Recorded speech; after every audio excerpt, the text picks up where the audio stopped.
We had a family break in Aldeburgh, Suffolk, and I decided to take along a few tools and a bit of materials and see if I could make a boat that would go against the wind. The basic layout is a catamaran with some wide pontoons for stability. This is the windmill at the back, which gets turned by the power of the wind.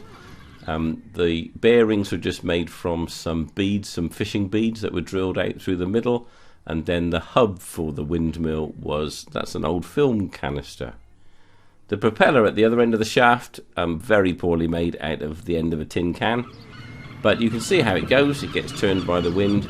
The windmill at the back weathercocks it into the wind.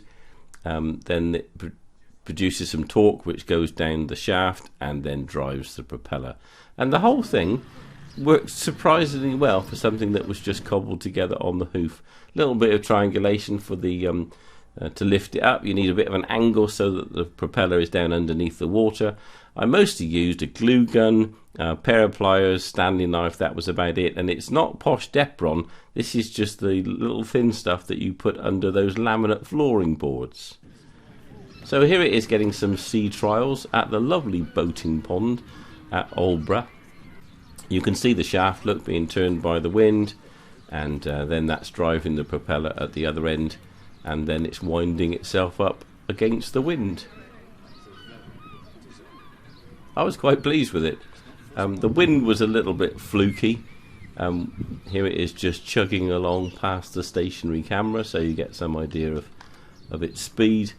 The wind was a bit fluky. If it had been more stable, I think we could have got a better performance. Here the wind blows, look, and you can see it picks up speed and actually generates a bow wave, of which I am quite proud. The whole thing worked way better than I thought it would for something that was just made up as I went along. I would like to experiment with this further with some variable pitch propellers to find out the best way of generating power without drag, and also with a better underwater propeller. I think the whole thing could be dramatically more efficient.